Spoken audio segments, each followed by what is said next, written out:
Bonjour et bienvenue à tous dans Top Galénique. Alors ici, tout n'est pas comme à la télé. Nous ne travaillons pas avec du beurre et du piment d'Espelette, mais nous nous intéressons plutôt à des actifs anticancéreux. Pourtant, la formulation d'un médicament et la conception d'une recette de cuisine ne sont pas si éloignées. Dans un médicament, il y a toujours deux grands types d'ingrédients. D'un côté, le principe actif, qui va permettre de soigner une maladie, et de l'autre, les excipients.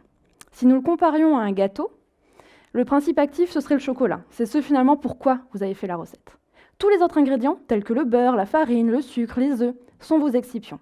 Suivant comment vous allez les associer, vous allez pouvoir obtenir des choses très différentes.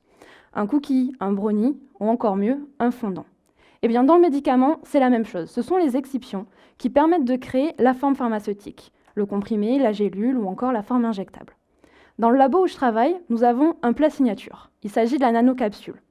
La nanocapsule, c'est une sorte de boîte, mais une boîte extrêmement petite. Elle fait quelques dizaines de nanomètres. Pour vous donner un ordre de grandeur, elle est 10 000 fois plus petite qu'un grain de sel, et elle est donc également bien plus petite qu'une cellule humaine.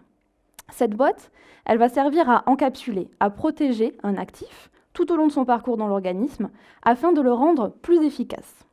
Et moi, dans Top Galénique, j'ai 3 ans pour revisiter ce plat signature. Alors aujourd'hui, les nanocapsules, elles se présentent sous forme de solution. Elles nécessitent donc d'être injectées.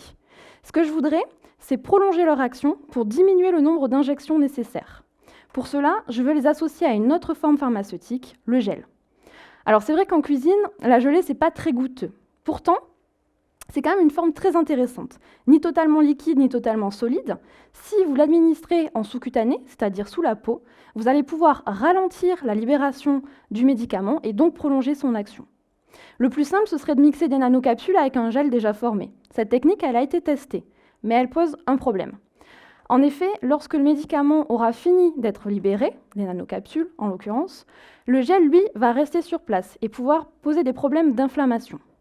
Pour pallier ce problème, mon idée, c'est de former le gel par les nanocapsules elles-mêmes.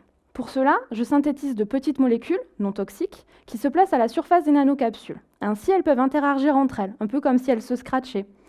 Et elles vont former, en s'associant, de longues chaînes qui, en s'accumulant, créent le gel. L'avantage de cette forme, c'est que lorsqu'on va l'administrer en sous-cutané, les nanocapsules vont se séparer petit à petit et donc agir plus longtemps, mais à la fin du traitement, il ne restera rien sur le site d'injection. Aujourd'hui, ces gels sont prêts. Il me reste environ 1 an pour finir de prouver leur efficacité et dresser l'assiette de ma thèse. Je vous remercie pour votre attention.